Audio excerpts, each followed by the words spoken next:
Bit of a change of pace today. We are out here testing the BMW R12 GS adventure bike.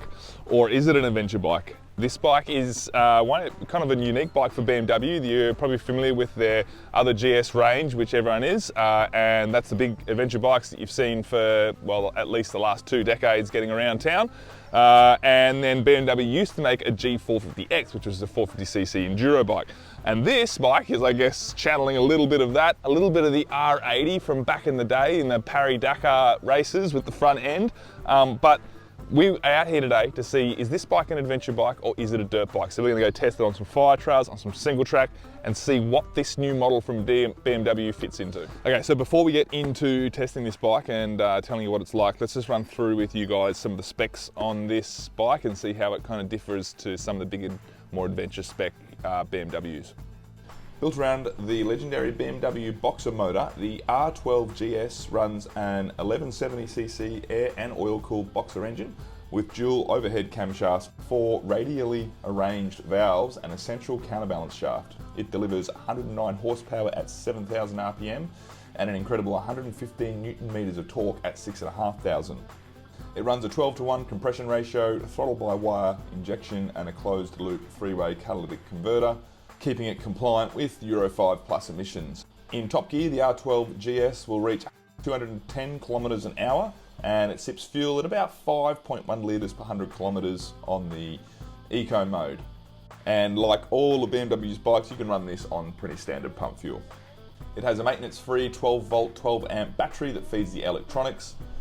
Power moves through a hydraulically operated single disc dry clutch into a 6-speed claw-shifted gearbox, and finally to the rear wheel via BMW's trademark Cardan shaft drive. So yes, that does have a dry clutch. That's an important thing to note, as we will figure out when we go testing. It has a tubular space frame that forms the backbone, paired with a 45mm adjustable upside down fork up the front.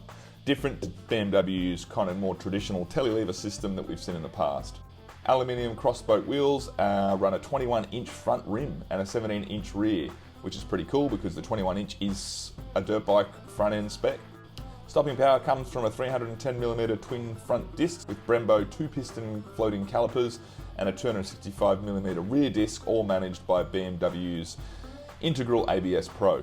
Ground clearance is 240mm with a long 1580mm wheelbase. The seat height sits around 860mm with a 15.5 litre fuel tank and 4 litres in reserve. Fully fueled, the BMW R12 GS weighs 229 kilos. And of course, it comes with a whole suite of rider electronics, including mapping from road to rain to Enduro Pro mode, which changes the traction control, the mapping, and the ABS. And there's a whole bunch more tech to run through on this bike, but without chewing up too much more time, we're going to get to testing and just tell you what we think it's like to ride in the bush and on the road.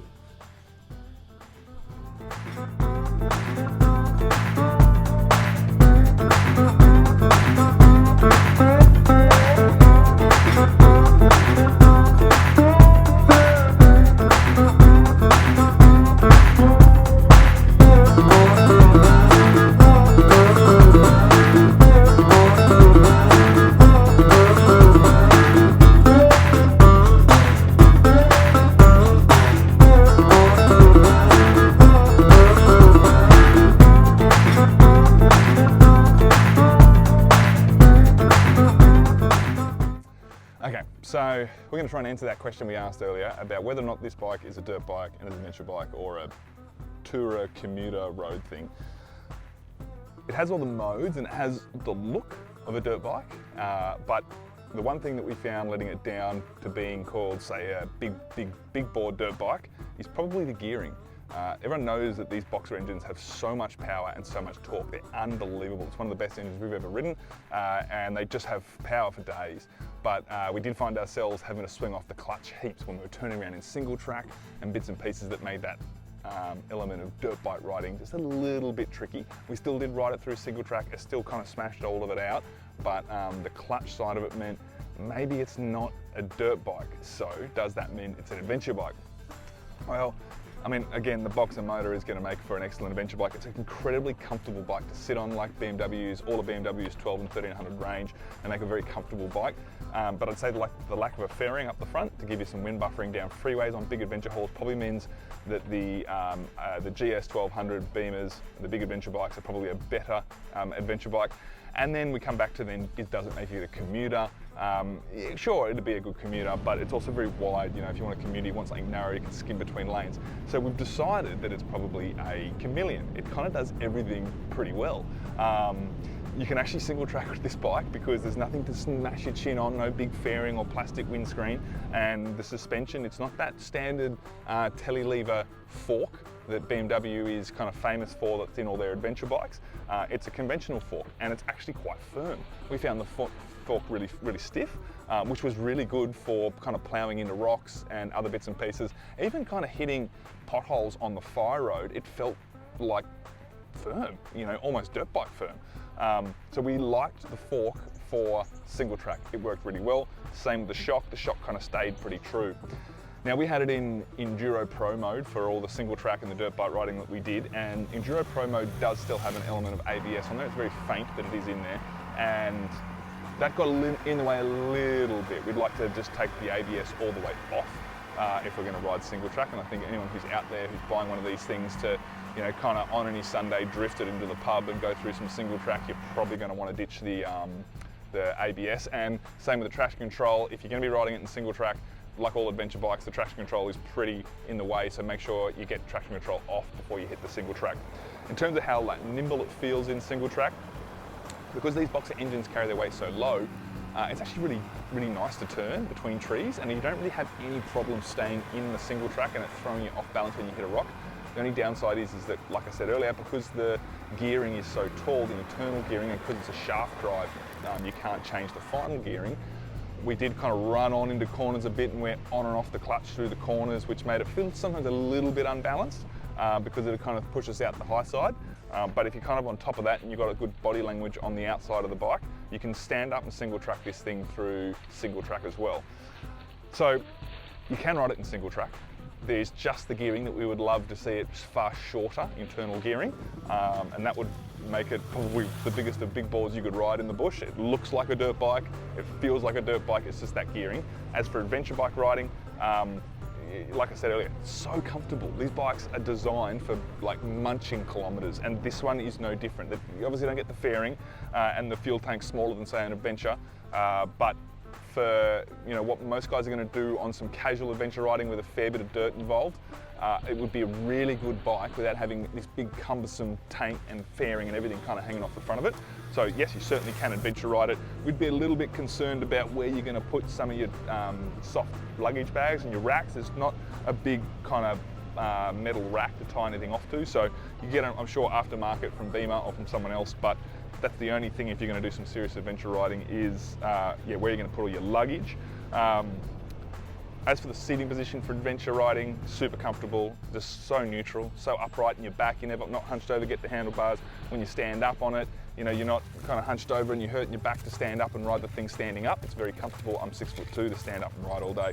And then when you're seated, there's some adventure bikes we've ridden that feel like you're on a sports bike, real cramped, real tight knees. This isn't the case for this Beamer either. It's quite a dirt bike-like seated position too.